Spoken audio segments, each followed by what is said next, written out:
సంబంధించిన జాతీయ హోదా ప్రాజెక్టు, ITIR కు సంబంధించిన ప్రాజెక్టు, IIM సంబంధించిన కళాశాల, ఇలా చెప్పుకుంటూ పోతే మీరు చెప్తూ పాత్రికేయ మిత్రులు రాసిన రామాయణం అంతా రాసేందుకుంటది, వినడానికి మొత్తం భారతం అంత కథ కూడా ఉంది. టీఆర్ఎస్ చేసిన హామీలు ఈరోజు మేము ప్రజలను కోరుతా ఉన్నాం, ఇవన్నిటిని కూడా బేరీజు చేసుకొని ఎవరు 420 ఎవరు 420 ప్రజలే బేరీజు చేసుకుంటారు. మీరు చెప్పిండ్రు మీ ఎలక్షన్ హామీలో 400కే LPG గ్యాస్ సిలిండర్ ఇస్తా అన్నారు.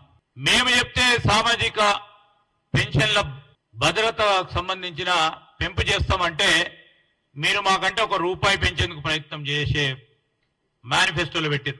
మేము రైతు భరోసా అంటే 10 సంవత్సరాలు మీరు చేయని అంశాన్ని దాని విషయంలో ఆర్థిక సహాయం పెంచుతామని, రైతు బంధు ఆర్థిక సహాయం పెంచుతామన్నారు.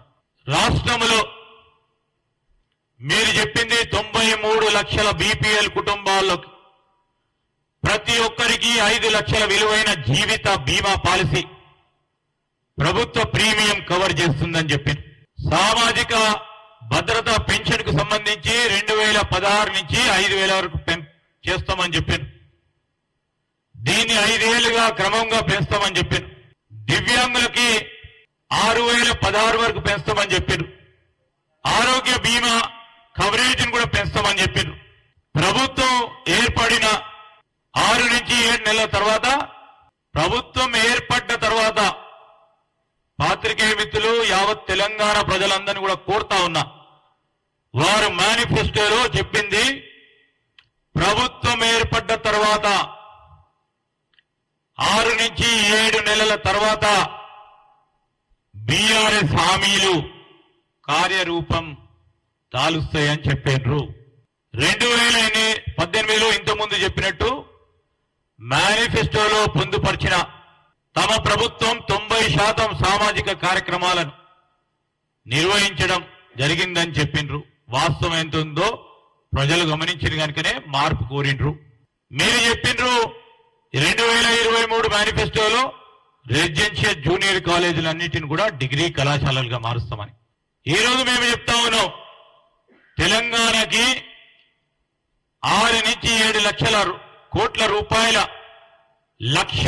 రూపాయలు అప్పులో ముంచి ప్రభుత్వాన్ని దివాలా తీసేలా బీఆర్ఎస్ ప్రజల సంబంధించిన అనేక సమస్యలను చెత్తబుట్టలో విసిరేసిన ఆ ప్రభుత్వం ప్రజలకు సంబంధించిన వారి సమస్యలన్నిటిని కూడా చెత్తబుట్టలో విసిరేసిన, తిరిగి ప్రజలు వారిని చెత్తబుట్టలో బీఆర్ఎస్ పార్టీని విసిరేసిన, ఇంకా ఆలోచన లేకుండా మాట్లాడుతూ ఉన్నారు.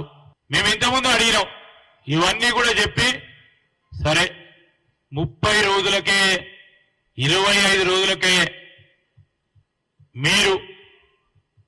మీరేదో ప్రభుత్వాన్ని మేము గుంజుకున్నట్టు, అక్కడ ప్రజల తీర్పే లేనట్టు, అక్కడ ముఖ్యమంత్రి గారు కూర్చుంటే రేవంత్ రెడ్డి గారు పోయి ఆయన తోసి కూర్చున్నట్టు, ఈ విధమైన ప్రవర్తన చూపెట్టకుండా మీరు చేస్తా ఉన్న అనేక ఆరోపణలకు సంబంధించి మేము మేనిఫెస్టోలో పెట్టిన ప్రతి అంశాన్ని కూడా, ఆనాడు కాళేశ్వరం ప్రాజెక్టుకు సంబంధించిన అవినీతి ఉంది, మేనిఫెస్టోలో చూడండి జ్యుడిషియల్ ఎంక్వైరీ చేస్తామన్నాం.